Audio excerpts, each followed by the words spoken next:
right. Good morning, world. It's Atundabiodun Daniel again, your librarian. It is your class, our class. Let's talk library. I'm here with another interesting topic, and today we'll be looking at a concept called digital divide. Now, digital divide is actually not a new concept. It has been in existence for a while now, but the new turning is taking prepare me to do this video.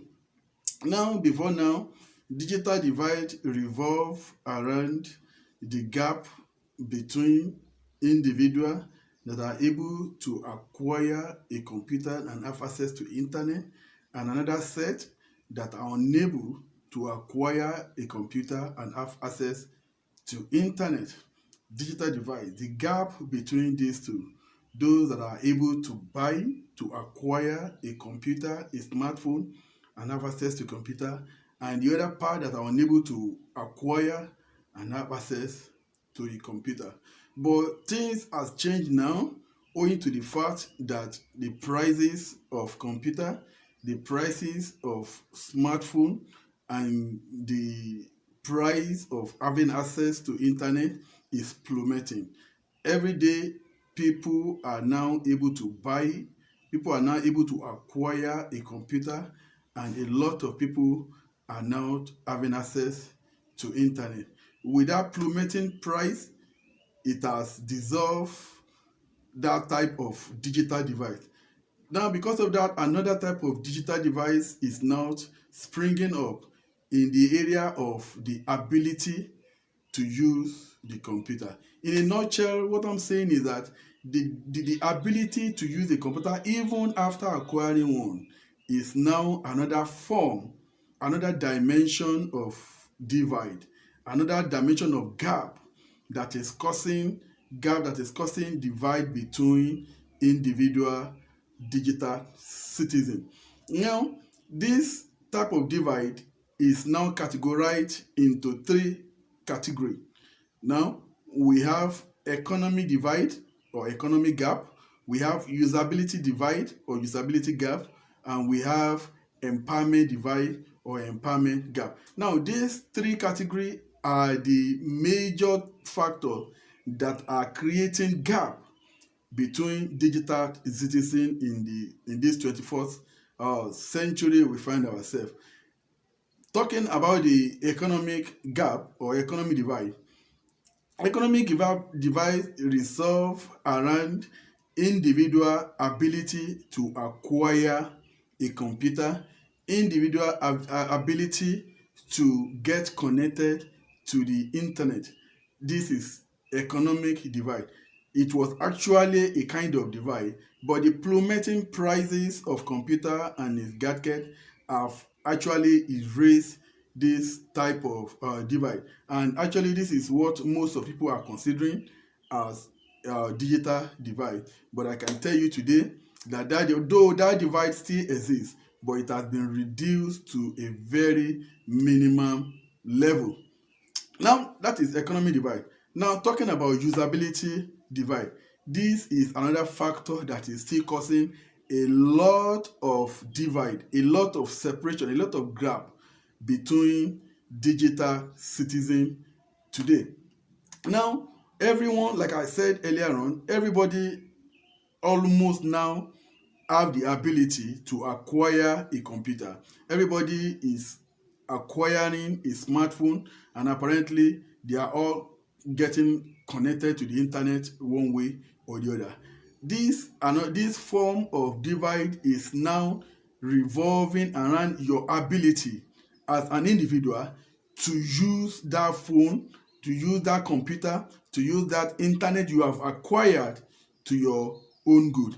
A lot of people find computer and internet to be too complicated for them. They don't want to stress themselves to navigate it and see what the computer or the smartphone they are carrying about can offer for them.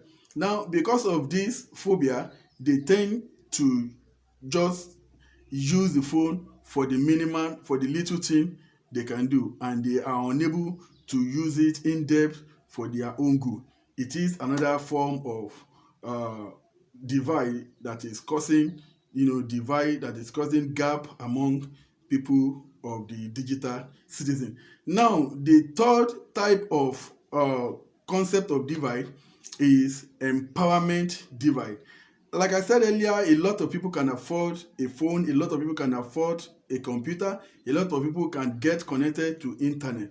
But how many of them can use this phone, can use this computer, can use the internet to empower themselves? It is a very big divide that we have on our plate in this digital world, to the extent that many people prefer to retain the default setting of their computer. They prefer to retain the default setting of their phone. They will not bother to do more on the system. They will not bother to do more on their phone. They will not bother to exhaust the advantage that the internet can offer them. It is causing a whole lot of divide among people of the digital world. Now, digital device, like we've mentioned, has a lot of factors that introduce them into our life. One of them is the level of education.